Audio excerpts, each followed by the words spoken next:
Hello, Thomas Crockett here. Welcome to my channel.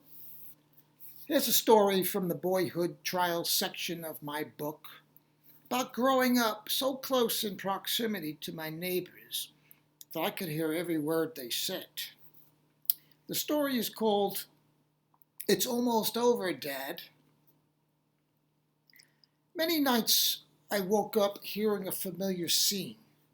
Frankie, turn off that TV, I'll break your ass. Frankie lived across from me, his window feet from mine. It was his father, Angelo, who threatened to break his ass. I lay in bed thinking, how do you break someone's ass? It wasn't a question I could reasonably ask anyone.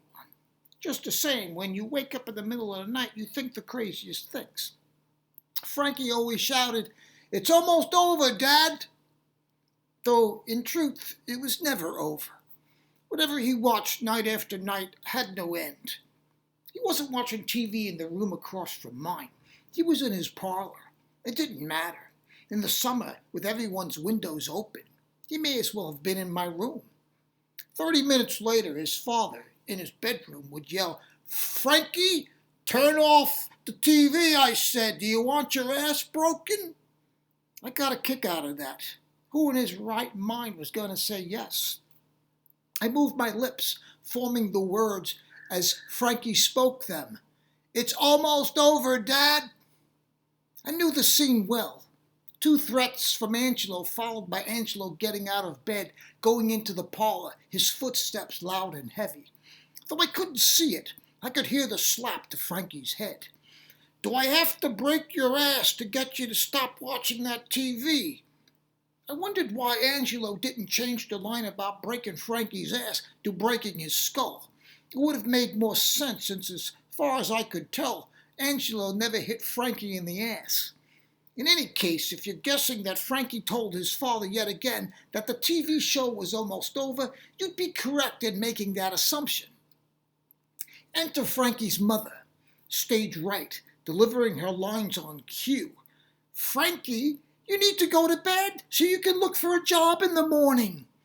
I said the words before Frankie did, imitating his voice. "There are no jobs." His mother, Mary, had impeccable timing and a voice like thunder.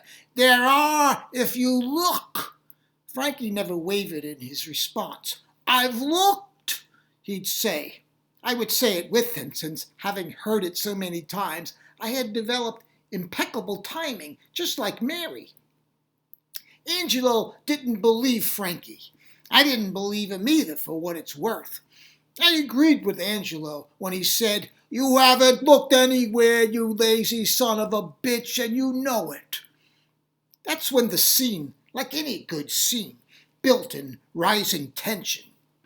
Angelo would shut the TV, and Frankie would say, "Hey, what are you doing? It's almost over, and I want to see the end." Angelo would say, "It's over. It is the end."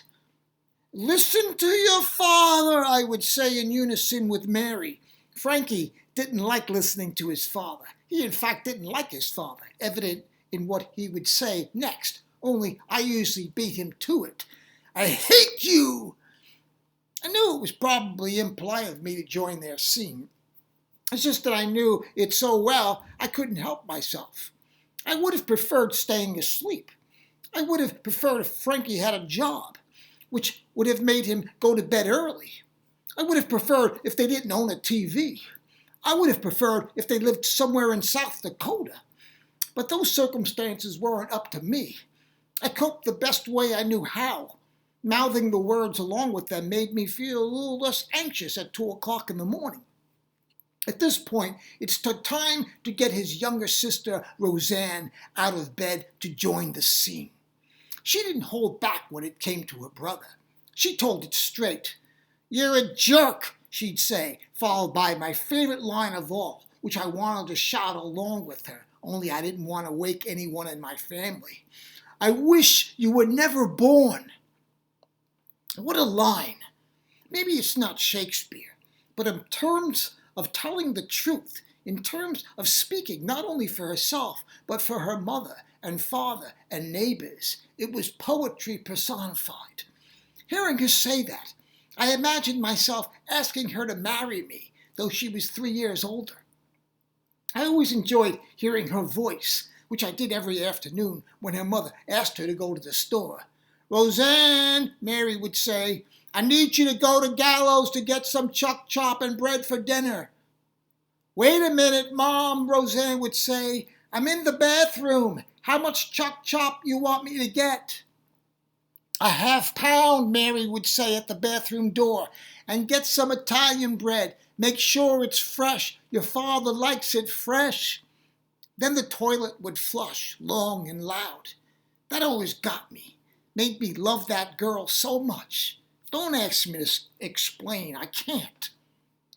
As you might imagine, Frankie had a rebuttal for his sister.